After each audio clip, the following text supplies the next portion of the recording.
Hi, everybody. My name's Brett Dietz, and we're in the percussion studio at Louisiana State University, and I have two really great guests that we're going to be talking to today.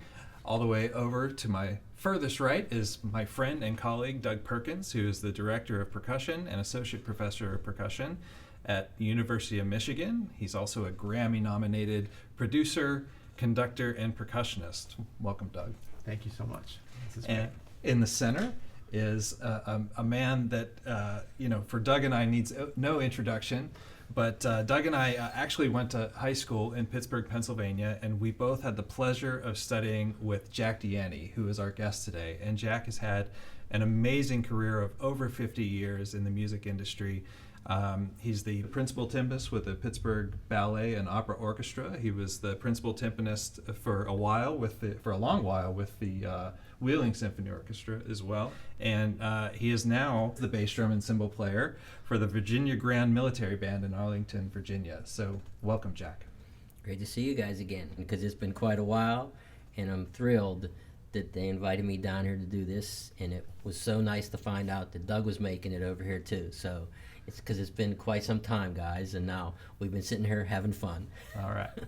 So Jack, you've taught so many young percussion students over the years. So what in your opinion is the most important thing to teach a young percussionist? Well, to me, it's always about finding the easiest way to do things.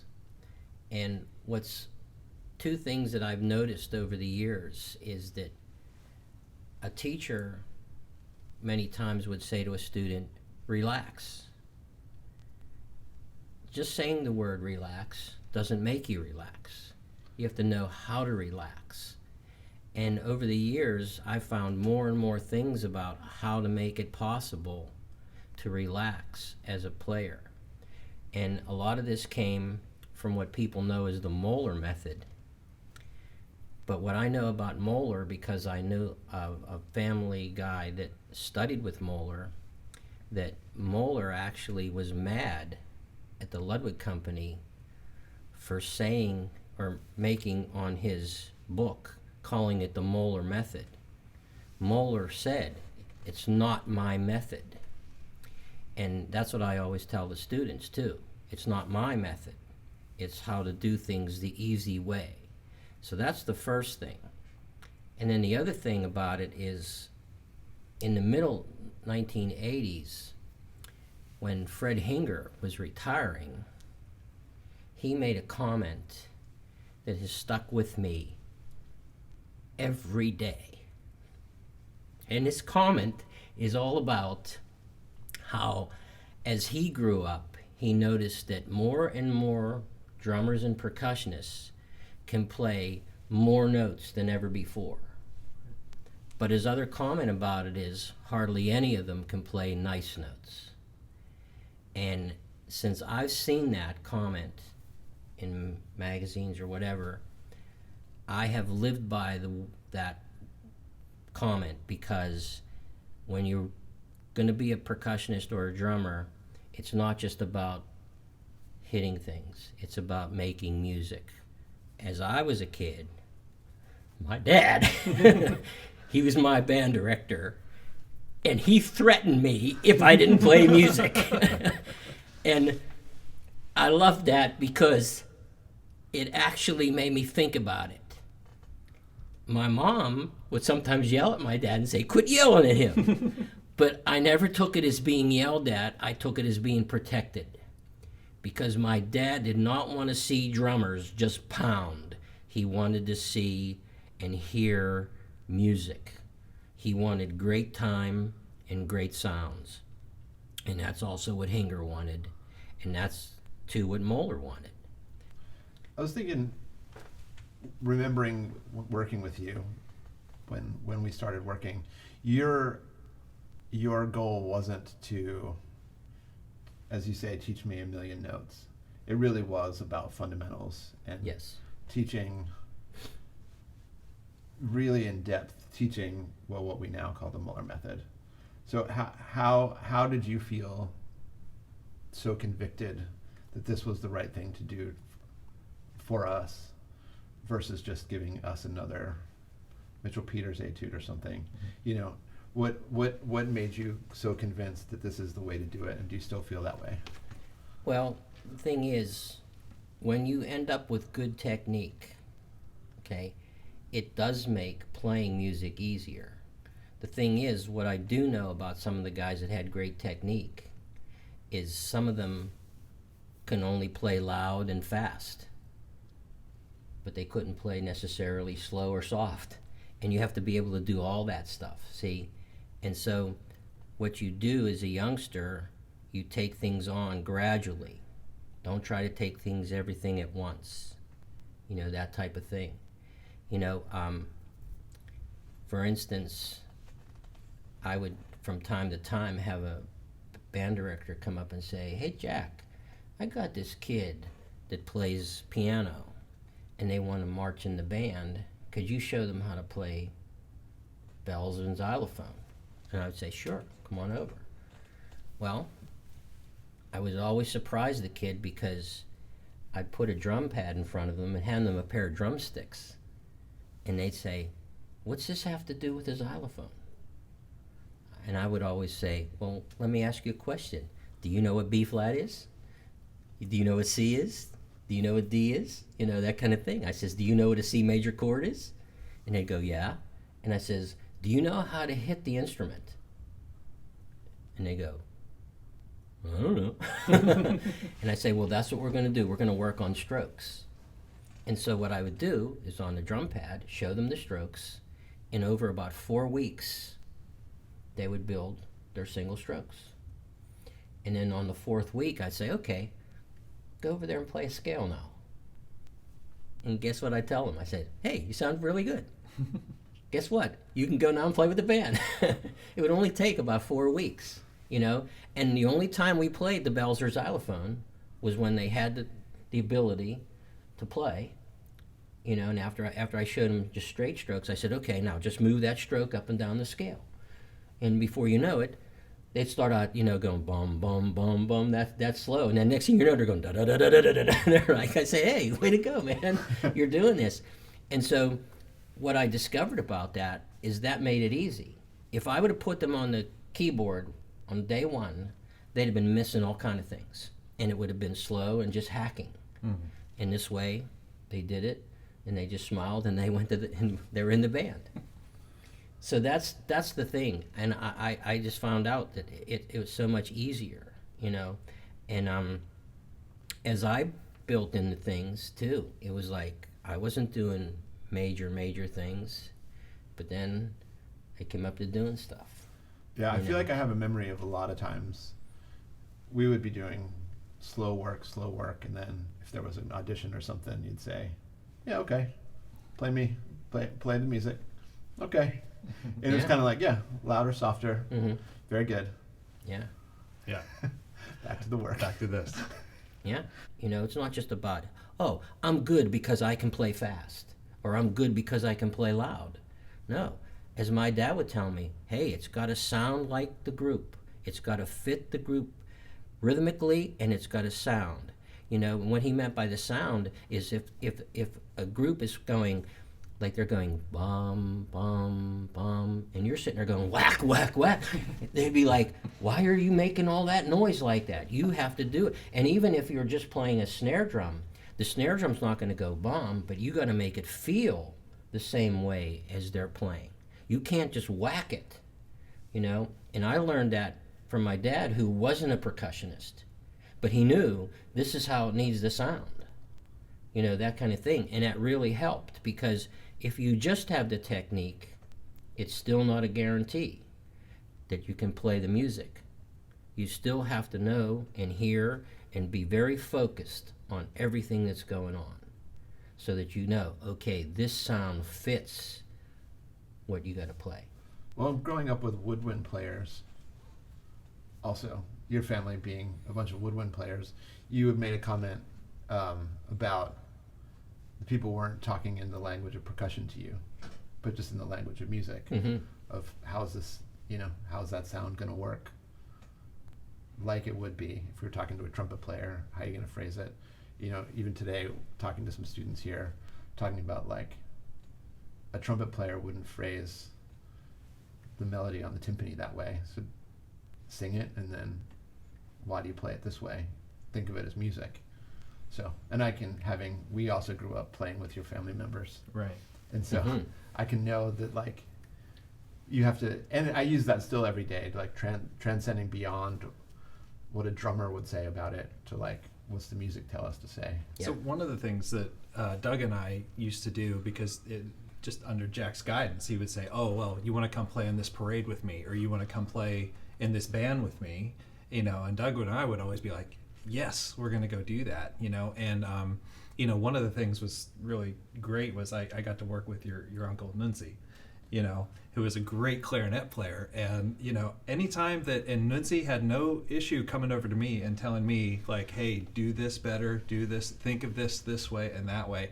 And I never felt as though it was at all threatening, or he would look at you like, no, that's not the right way, you know. But then, you know, but it was really out of this ability to, like, really get us to understand how the music went. Yes. You know, that was really important. So let's talk a little bit about this video presentation that you've done called Natural Drumming. And I've watched the whole thing, and it was really great for me because I got to, you know, it was like going back and taking my lessons again, which, you know, and a lot of times, like, you know, I had forgotten some things, and you went back and did some things, you know, that are a little bit different. So could you tell us a little bit about your video Natural Drumming and how it's useful for educators and youngsters right now? Yeah. Well, what happened was, over time of teaching, I realized that every student is not exact. Or should I just say, every person is not exact. So when you teach in somebody and they're doing something well, you're not going to talk about it. You're going to talk only about, hey, fix this, okay? So over the course of time, then it builds, okay?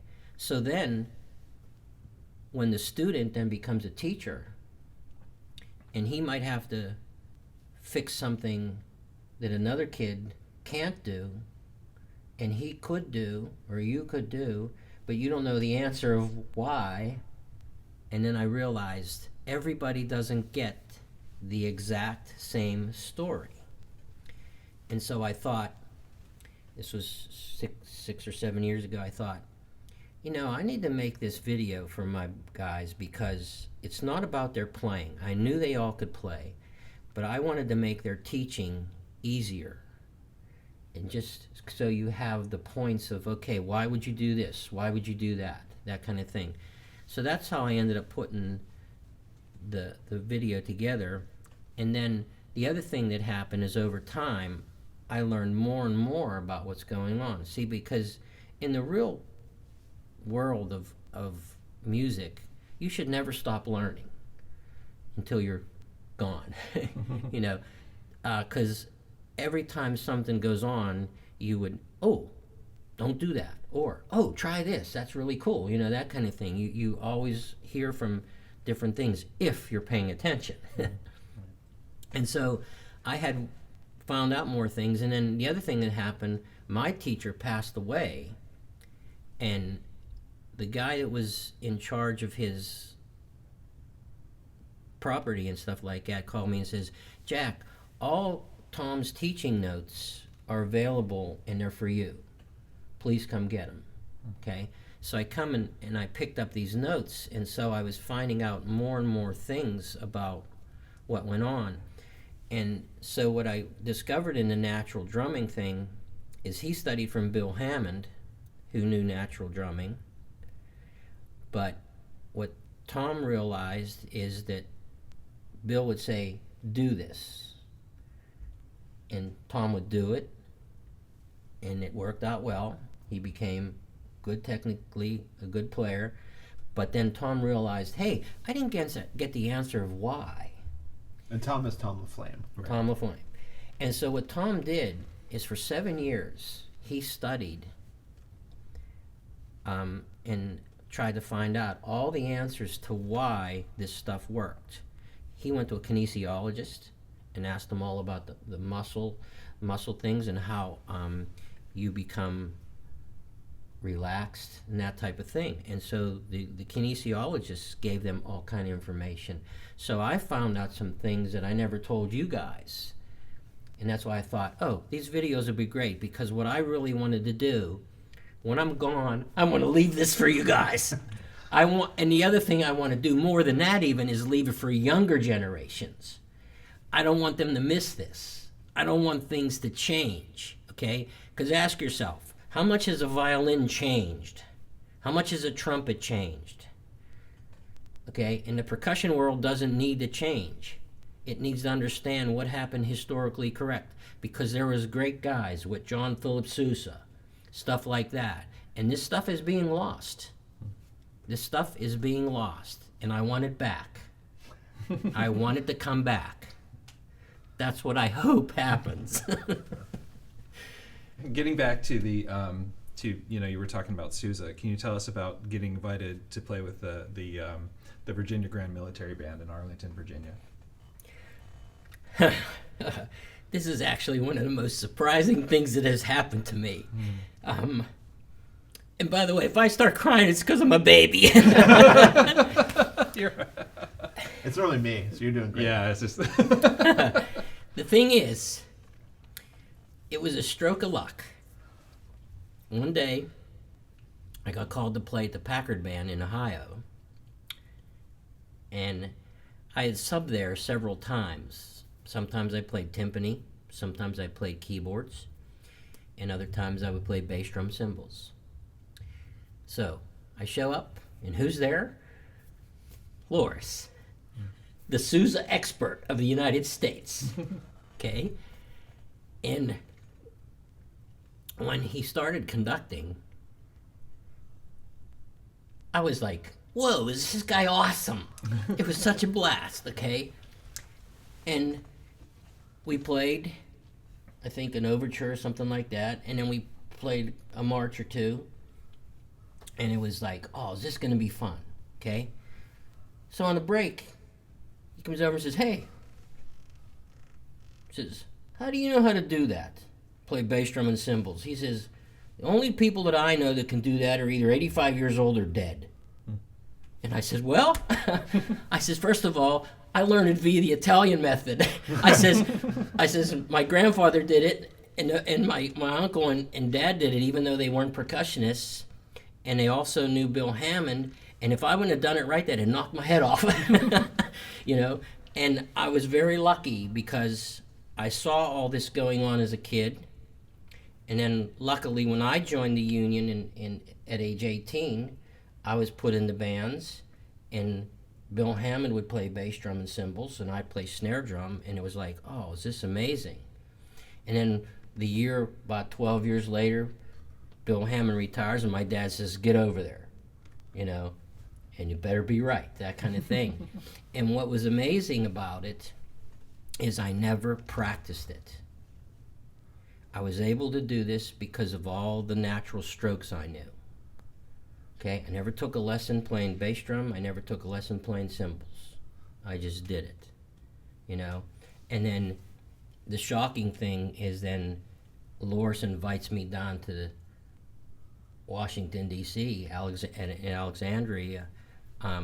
He says, I would like you to play in our band, you know. And going down there, he treats me like Gus. You know, he doesn't want to do the concert if I can't make it. That kind of thing. And what's really funny is, who did I meet down there? John Philip Sousa IV. Okay? Every once in a while I see him. You know what he says? He doesn't call me Jack. He says, hi Gus, how you doing? And to me, that's like, oh wow! You know? Right. And it makes me proud as hell. It does. Yeah. So, thinking about all we've been talking about being young players and being young ourselves, and then now fun being here in Louisiana with your, I guess your grandchildren of education, of being passed down from Now we're old, Doug. We're old, so now we've got the young people. And you get to come in. Hey, you guys are old. You know what that makes me? Real old. But what is to a young performer? What is if you had one thing to impart to a young performer, what if it wants to go and make a go of it? What is if you had a piece of advice for future professionals? Well, first of all, you got to really love what you're doing, Now, when you think about it, if everybody in the world did the same thing, we wouldn't exist, So, everybody's not going to be a musician. Everybody's not going to be a lawyer.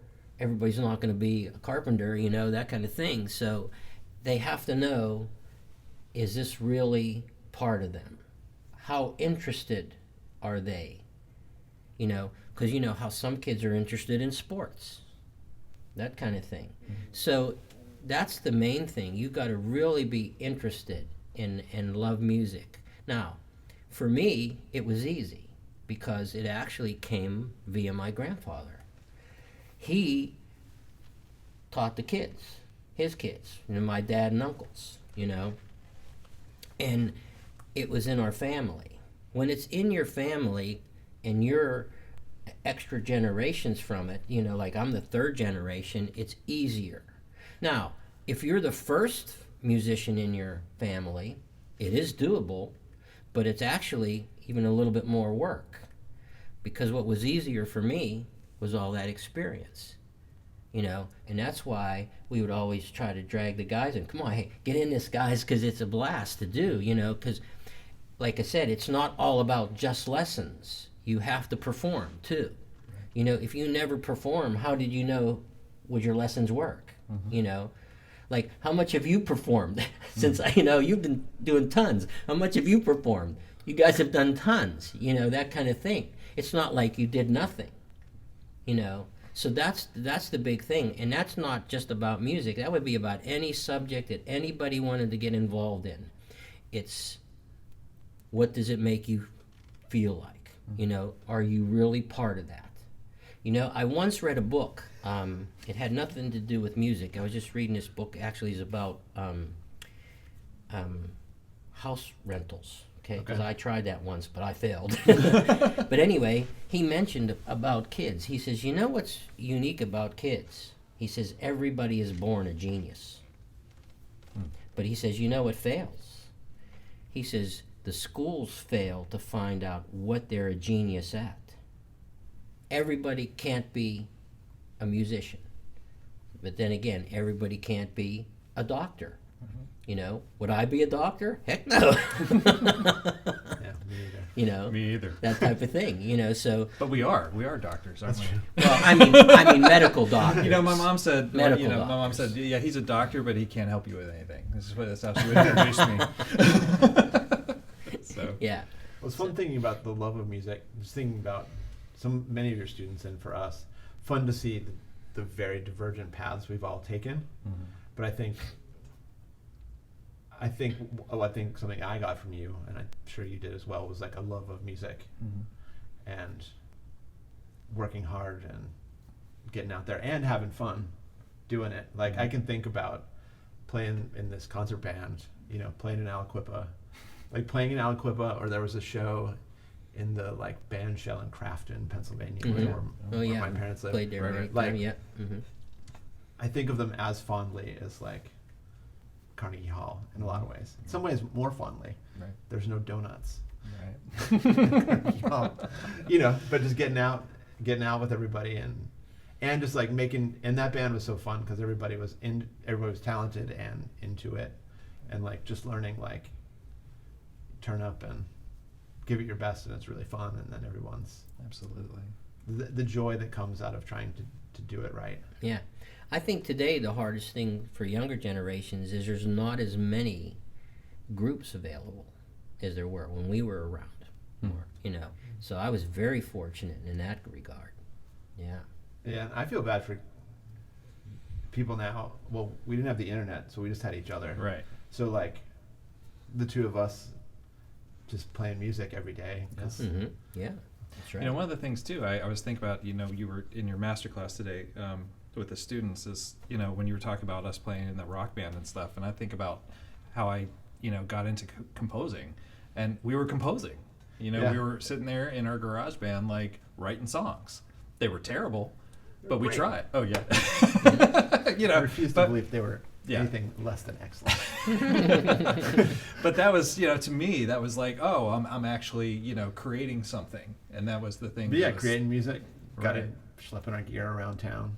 Right. And like, But it was always a blast, like going and playing with the North Hills going out concert to- band. Yeah, at that was North great. Allegheny High School. We would go there every and Monday then night. with the West Hills Symphony, we would go there and do that. And that's all a basis from your teaching and telling us you got to get out there and you have to go play. And that's the most important thing. You have to Yeah. go play.